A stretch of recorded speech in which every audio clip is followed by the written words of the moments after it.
Well, those folks trying to clean up certainly don't need any more rain, but the heat and the mugginess is making it tough too. It certainly does, and we don't get a lot of big floods like this in the summer. This is normally a spring or winter event, so when the cleanup parameters are different. But this, I mean, this is nasty in any stretch of the imagination, and it obviously borders many of the historic floods we've dealt with. Unfortunately, we've got more rain coming. Some of it may be enough to cause more problems. We're going to talk more about that in a sec. Max Track Live Doppler, you don't see much. We had a 10% rain chance. Well, this is what a 10% rain chance looks like. We have an isolated shower just south of Mount Olivet. You've got one just to the west of Owingsville there in Bath County. We'll take you back to 3 o'clock. Things were just starting to get going right around Harrington Lake.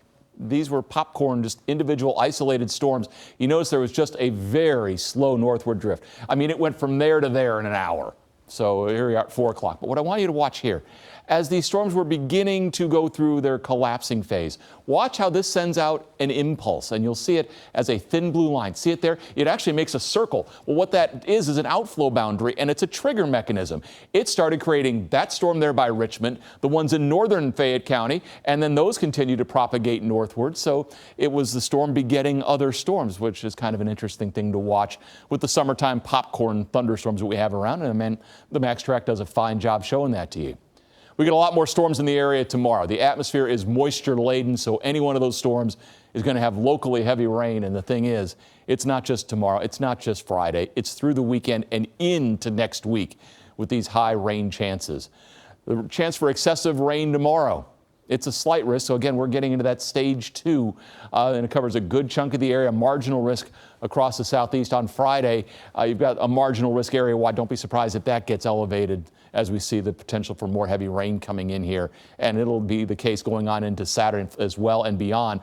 Over the next week, what I want you to take away from this map is that the potential is there for a whole lot of water again. Don't necessarily be focused geographically at this point, but just know that the potential is there for some real heavy rain totals again over the coming 7 days. And the rain chances likely almost every day.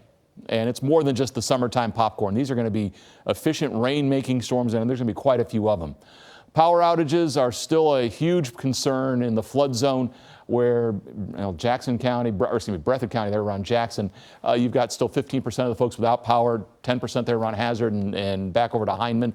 And for that reason, an unusual heat advisory is out. It doesn't meet the normal criteria, which is a heat index of 105, but just the concern for the folks who are doing so much work outside to be aware, to be hydrated, and make sure you take a little extra care of yourself even while this long cleanup continues. Heat index values have been flirting with 100 most of the day today.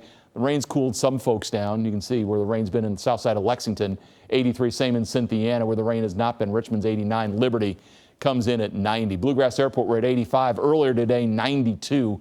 Southwest wind at 7. Now there's a cold front sitting up here to the north. That's going to be the next trigger mechanism. Now tomorrow we start out dry, but as we get you into the afternoon, thunderstorms will become more numerous. Any one of those is going to be a heavy rainmaker. They're going to be slow-moving storms, a lot of lightning from those storms as well. Get on into Friday. Story repeats. Showers and thunderstorms will be likely. Locally heavy rain will remain a possibility as the front will remain up here to our north. This pattern is not going to change much. And in fact, the possibility tomorrow, you could see a stronger storm out there. For tonight, storms are ending, clearing muggy low 70s. Tomorrow, let's go with more likely coverage of thunderstorms for us. Partly to mostly cloudy. We're in the upper 80s. It's low 80s on Friday. Mid 80s thunderstorms still a good bet for us Saturday. Lesser coverage Sunday, but you see all the way through the 8-day. There are thunderstorms featured.